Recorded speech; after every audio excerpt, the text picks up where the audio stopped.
Bonjour à tous. Alors qu'hier, le monde médiatico-politique a été agité par les anciens soucis de prostate de celui qui, en février 2011, n'était pas encore président de la République, ce matin, c'est un François Hollande, gendarme en Afrique, qui apparaît à la une de Libération. Après le Mali, la France s'apprête en effet à intervenir dans une Centrafrique où les vieux démons liés aux guerres confessionnelles se réveillent. Le pays est entré dans un cycle de vengeance et de représailles difficiles à démêler. Qui sont les bons? Qui sont les méchants? La réponse ne sera pas toujours évidente pour les militaires français, écrit Maria Malagardis. Le Figaro revient lui aussi sur le chaos centrafricain. Adrien Jaulme, l'envoyé spécial du journal, décrit la descente aux enfers de Bangui, une capitale dont le déclin illustre celui d'un pays divisé où l'activité principale de la population consiste à survivre. Une population qui, dans ce contexte, écrit le journaliste, voit l'intervention française comme la dernière chance. Une intervention jugée sévèrement par l'humanité pour qui la France se repositionne militairement en Afrique pour mieux asseoir son emprise économique.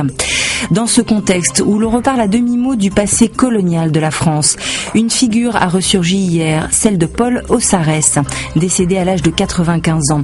Le Monde dresse le portrait de cet ancien général, héros de la France libre, qui a créé le scandale en 2000 en brisant la loi du silence sur les tortures en Algérie. À l'époque, rappelle Florence Jauget, Ossarès dit tout avec un ton d'une indifférence stupéfiante, sans remords ni regrets sur ce qu'il a pu faire par le passé. Sinon, au chapitre des Unes qui donne le bourdon, le pompon revient à 20 minutes. Bonjour l'angoisse, titre le gratuit.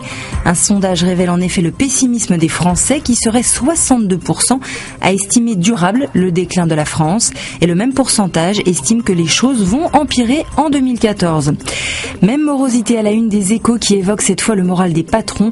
C'est la rechute, écrit le quotidien. L'inquiétude des chefs d'entreprise atteint un niveau record. 82% n'ont pas confiance dans l'économie française. De la confiance peut-on en avoir dans les banques? Les Échos revient aussi sur l'amende record infligée par Bruxelles à 5 banques, dont la Société Générale. Elles devront payer plus d'1 milliard d'euros pour avoir manipulé des taux interbancaires. Un montant qui témoigne de la gravité de l'affaire, mais aussi de la volonté de Bruxelles de sanctionner les pratiques frauduleuses du monde de la finance. De la fraude, il en est aussi question d'une certaine façon à la une d'aujourd'hui en France, Le Parisien. Le quotidien évoque les enquêtes concernant les méthodes troublantes de policiers chargés de surveiller cercles de jeu et champs de course.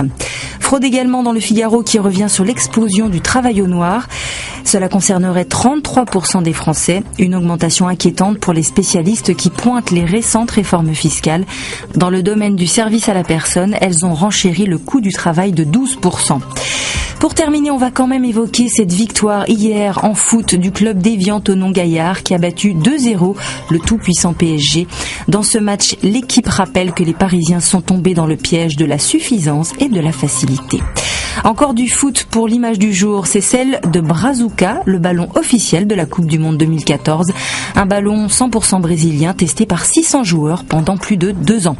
Allez, aujourd'hui, on va droit au but. À demain.